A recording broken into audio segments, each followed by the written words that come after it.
A lot of you guys that watch our channel regularly have commented recently asking me why I name all of our drones. Some of you have even gone as far to say that it's weird.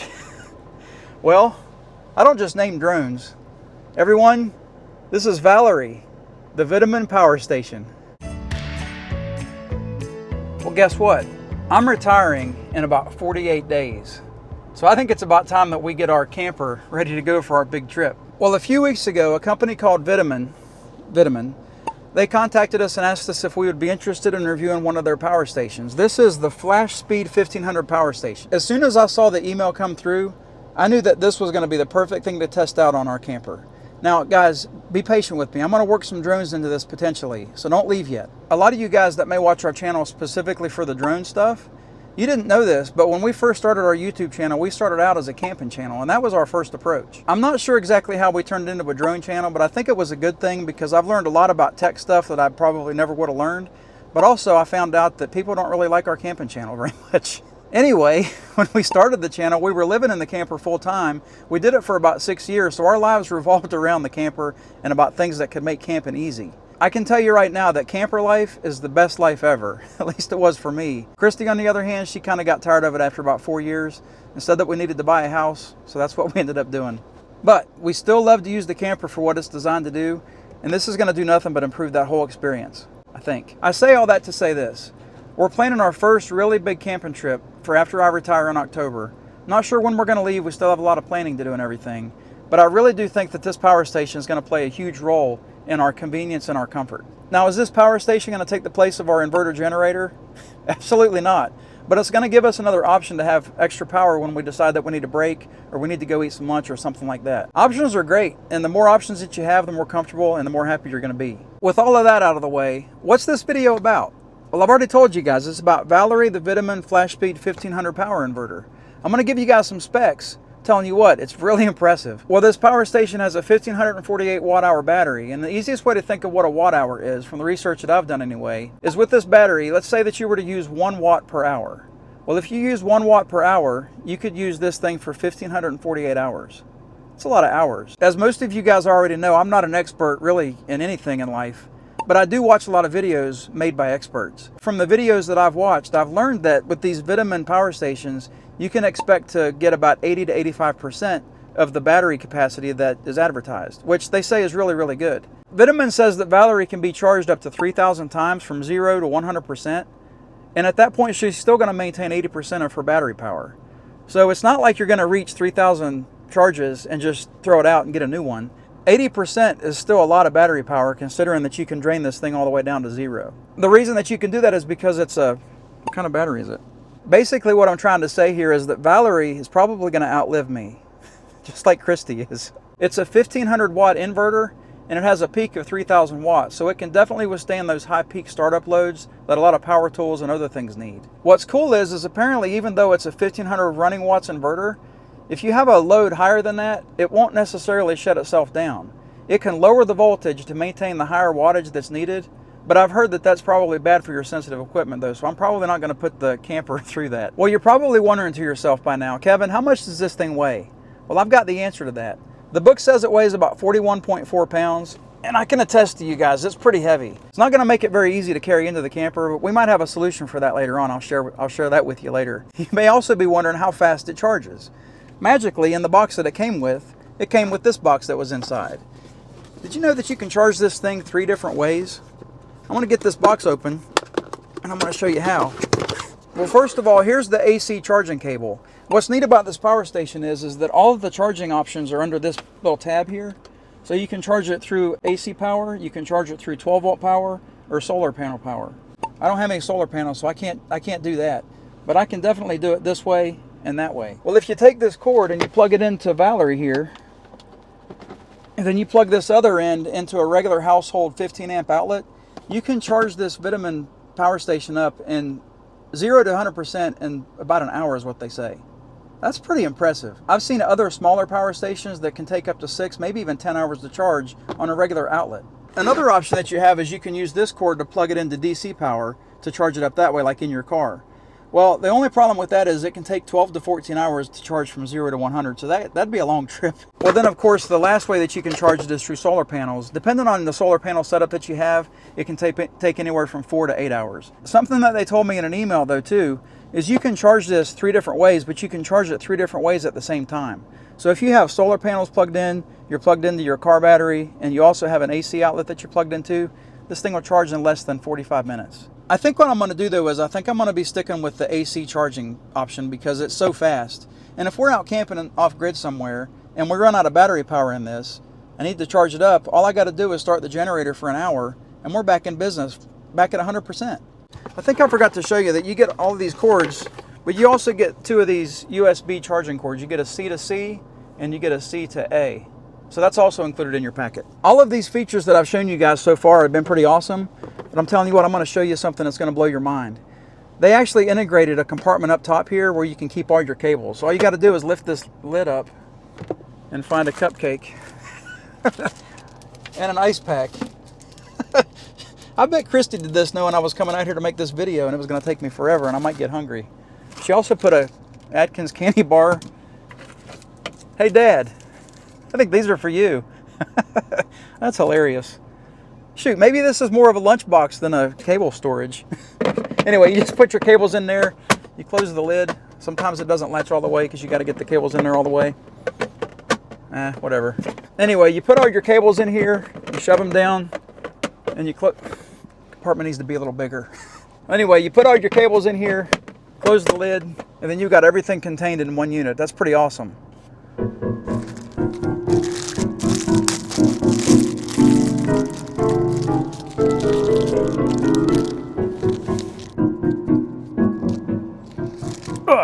Wow, that's heavy. All right, guys, well, I wanted to turn this thing around and show you one last feature. It's got this really nice LED light on the back, and here's the button.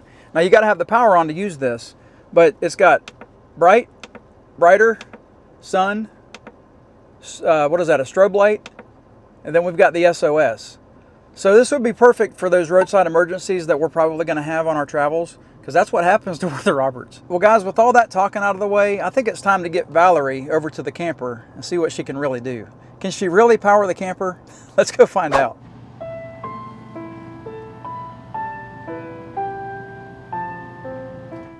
Bye-bye, AC. What we're going to try to do is we're going to try to run the microwave, and then we're going to also try to run the coffee pot and the toaster. And that's salt and pepper. I told you we name stuff. Valerie, how you feeling today? Guys, I really doubt that we're going to be using the VTOMAN power station for overnight stays in the camper, and that's not out of the realm of possibilities. I just don't know if it's got enough power yet. I haven't figured out what we need. I think what we're probably going to use it most for is for those temporary stops, like we're driving somewhere, we're trying to get to our destination, and we have to maybe use the bathroom, or we want to get a snack or something like that. So I think that's probably how we're going to use this to begin with. I really do want to see if this is going to be able to sustain us overnight, though. So that may be a future test. I'm not sure yet. Well, the first thing that I got to do to start this test is I got to go outside, disconnect from the shore power, and I've got to connect this up to the camper. So I'm going to take you out there and show you how I'm going to do this. The first thing I'm going to do, I guess I can come down here. First thing I'm going to do is I'm going to go to the breaker box, and I'm just going to turn everything off. I'm going to turn everything off that way. I'm going to turn it all off by each individual breaker. Well, that's the power cord that's going to be powering this beast. Hi, lizard. Hi, buddy. That's a baby lizard. I got to get my panel open here. Don't go back in there. Oh, I just scared him off. I got to shut off the RV power. I'm going to take an extra step of precaution here and unplug that. I'll just leave that on the ground there, I guess. Well, over here's where the power inlet is. So I'm just going to disconnect my shore power line here. Now our camper runs on a 50 amp hookup. But once I get this thing here plugged in, right here,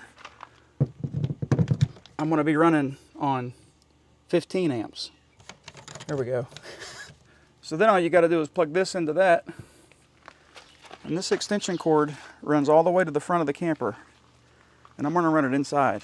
Well, as you guys can tell, we've still got all the lights and things on, but that's because we're running from the house batteries. We're not running from this thing yet. I got to take my shoes off because we don't wear our shoes in the camper. Florida is too hot to be standing in a camper with no air conditioner running. I'm telling you that. Well, I got the extension cord running inside. I just have to plug that end into that. We'll go with the middle one. All right, so now that we're plugged in, I'm going to turn the power station on. How do I do that? I hit that button and it should wake it up. Yep, it wakes it up. So I'm going to hit the AC power on. If you guys hear that fan, it kicks on briefly while it comes on. But it's showing that we're at 98% right now, and we have no load. I wanted to come back out here just to make sure that the cord's delivering power to the camper. All right, here's the plug. There's a light right there. And in real life, I promise that's not blinking. That's a solid green light, so that means that we're getting power. All right, we're back in the camper. I wanted you guys to take a look at the display here. We've got the battery percentage, the amount of time that you can run on the current load that you've got. And then over here is the AC watts. I'll turn on the USB. Then we got USB Type-C. Then we've got DC battery, or DC power as well. I'm just going to keep those off for now because we're just using the AC power. I don't want this video to be about me using this power station with each individual thing. What I want to do is I want to turn the camper on like we would when we're stopping for these stops. I want to turn the breakers on, and I want to turn on all the outlets so we can use what we want. Maybe we want to watch some TV, something like that. I'm going to come back over here and turn on this breaker. I want to turn on just the converter. I want to see if this battery charger or power station can charge our batteries. So right now, looking up at the output, it's charging it. It's back up to 13.24 volts. So it's putting charge into the battery. Let's see how much power it's taking. So right now it's saying that it's taking 179, well 175 watts. Well, it can sustain us for right at 8 hours. I don't think that 8 hours is too bad considering that it's charging our batteries and it's keeping our lights and things on too. It went up a little bit. It's up to 12 hours. It's jumping between 10 and 12 hours. Well, I guess 9 and 12. 16. It might be kind of iffy with its calculator. It's kind of weird how much it's jumping back and forth. I just saw it pop up at 25 hours. It's going from 10 hours to 16 hours. I mean, 83 watts isn't very much power, but it was using 100 and some watts earlier.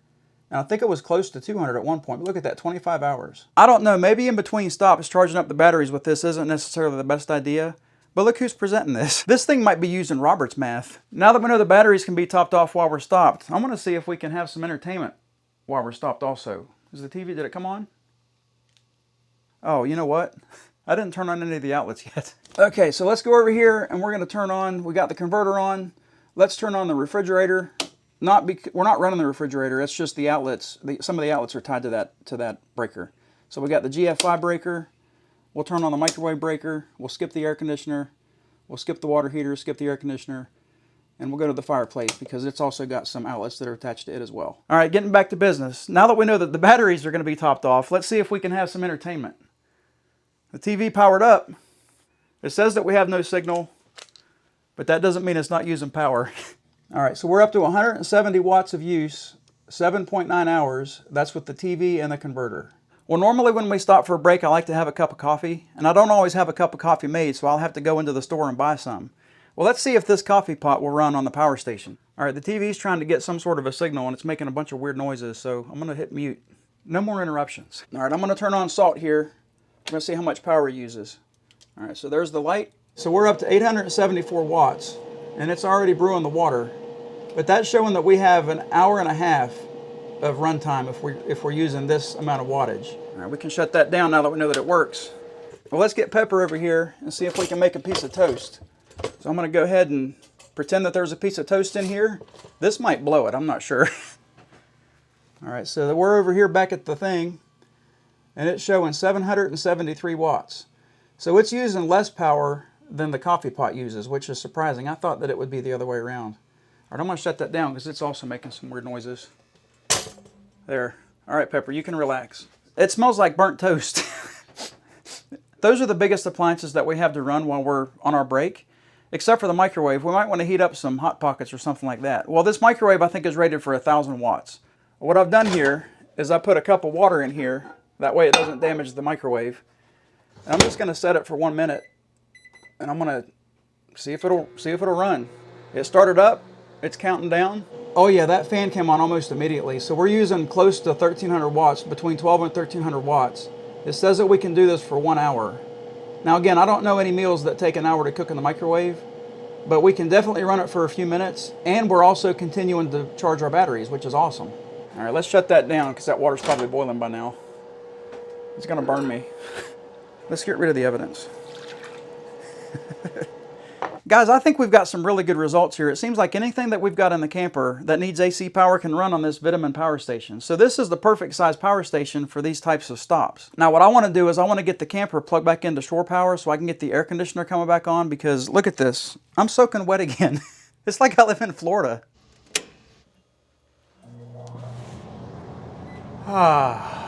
We won't be using this for in-between stops in Florida, I'm telling you that. Now that I see what it can do and what our power needs are probably going to be, I think this is the ticket. But what I really want to do is I want to get that second battery, and I want to double the storage capacity here, because I really think that that would definitely get us through the night. When we lived in our camper full time, I always dreamed about having this humongous lithium battery bank of maybe 500 or 600 amp hours that could sustain us for days on end. The way that we use our camper now, I think that this is way more practical and way less expensive than getting one of those big battery banks. If I can figure out a way to get this in one of our storage bays to have easy access to it and to have a quick cord connection system to it, I think we're going to be in business. Well, this specific model has been out for quite a while, and I do think that VTOMAN has all the bugs worked out that they can work out, but I do have one concern. Like I was saying, I want to get that second battery so we can double the battery capacity.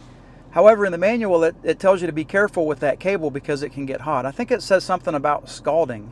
Well, that's pretty scary. If we have this in a closed compartment in our camper with that battery connected, is that cord going to get so hot that it can cause a fire?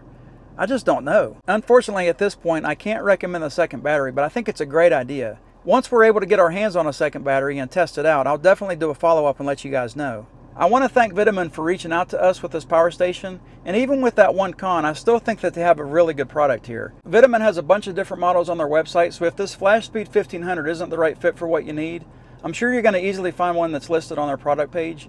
If you want to check them out, click on the link in the description. I've also pinned it in a comment below. Lastly, since there's those of you that watch our channel specifically for the drone content and you're feeling a little bit agitated because we didn't talk about drones very much, I wanted to include you too. I want to give you guys an opportunity to watch our very first drone video that we ever posted on our channel.